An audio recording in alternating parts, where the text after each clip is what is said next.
مرحبا أصدقائي. الأغاني التي نسمعها الكثير منها جاءت من مواقف وقصص ومناسبات حفزت كتابها على صياغتها وتحويلها إلى قصائد قبل أن تتحول فيما بعد إلى أغنيات. سنتحدث اليوم عن قصة أغنيتين صاغهما الشاعر الكبير حسين المحضار رحمة الله تغشاه، وغناهما الفنان الكبير أبو بكر سالم بالفقيه رحمة الله تغشاه.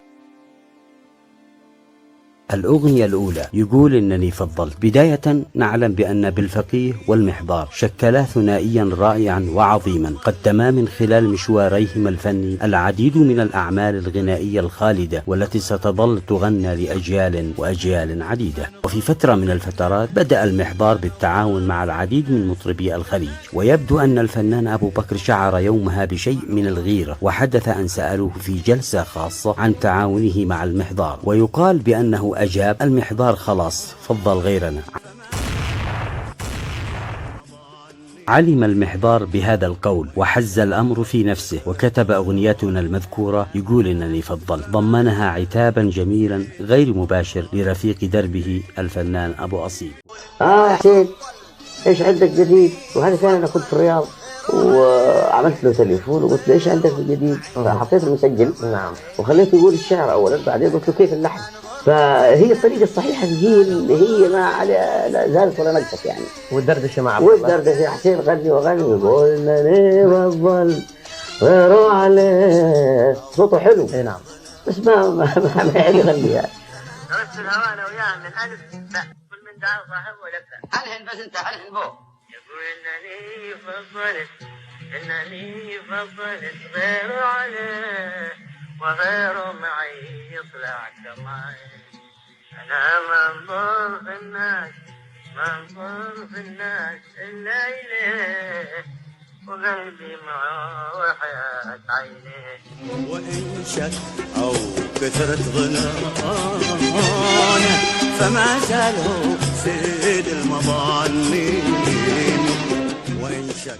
هذه هي قصة أغنيتنا الأولى، وهي قصة شائعة، إلا أن الإعلامي محمد باحميل وهو شخص مقرب من المحضار ذكر قصة أخرى للأغنية تخص عتابا لطيفا بين المحضار وزوجته أم محضار. وجاءوا بعض الناس إلى زوجته أم محضار يعني، فقالوا والله يا أم محضار أنه المحضار يحب في المكان الفلاني. مباشرة كتب هذه الأغنية حتى كان. أغنيتنا الثانية هي الأشهر والأروع، أغنية ذاع صيتها وتعد من أجمل ما كتب المحضار، غناها أبو أصيل لأول مرة سنة 1975. إنها أغنية سر حبي فيك غامض. سر حبي فيك غامض.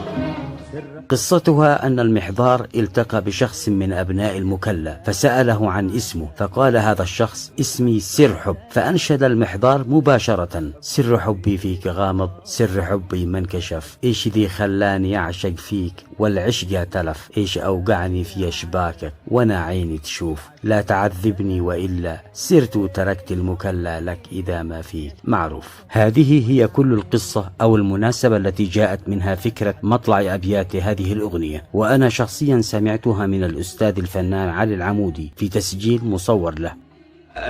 عندما عرف نفسه بأنه اسمه سر حب عند الشاعر الكبير، فعلى طول أجابه المحضار سر حبي فيك غامض، سر حبي ما انكشف، إيش اللي خلاني أعشق فيك والعشق. عجيب أن هناك أشخاص مؤخرا أضافوا تفاصيل غريبة لهذه القصة، وهي في الغالب تفاصيل غير صحيحة. على سبيل المثال قرأت قبل أيام لشخص عراقي الجنسية يطلقون عليه الدكتور سمير أمين، كتب على صفحته في الفيسبوك القصة التي ذكرناها، إلا أنه أضاف إليها أن أسرة سر حب بعد أن كتب المحضار كلمات هذه الأغنية تقدمت بشكوى للمحكمة ضد المحضار، ادعت فيها أنه أساء لابنهم سر حب وخاطبه بمعنى عاطفي معيب وغير مستحب. المحكمة كما يقول سمير أمين هذا بعد مراجعتها لكلمات الأغنية برأت المحضار من أي إشارة مسيئة أو مباشرة لهذا الفتى المكلاوي سر حب. عموما هذا الشخص العراقي استشهد على رواياته هذه بجزئية من الأغنية، قال بأنها أضيفت لاحقا، أشار فيها المحضار إلى تلك القضية التي رفعت عليه بالمحكمة حين قال: أنت تحفة ساغها الرحمن من أحلى التحف، أنت في الدنيا قضية ما تحملها ملف. انت أغلى اسم في قلبي رباعي الحروف. وهنا نرد على هذا الشخص العراقي بأمرين. الأمر الأول أن المحضار لم يكن حينها نائبا في البرلمان كما ادعى في منشوره، فالأغنية كتبت ولحنت في منتصف السبعينات، فيما انتخب المحضار نائبا في الثمانينات. وهذا إن دل على شيء فإنما يدل على أن هذا الأخ العراقي يهرف بما لا يعرف. الأمر الآخر أن المحضار لم يكن يتغزل بشخص سرحب بحد ذاته، وإنما الاسم الغريب لسرحب أثار تلقائية شاعرنا المحضار، وهو الشاعر الذي يستثمر كل ما يراه وكل ما يسمعه في صياغة قصائده، وهذا الاستثمار التلقائي معروف وشائع عند معظم الشعراء الكبار.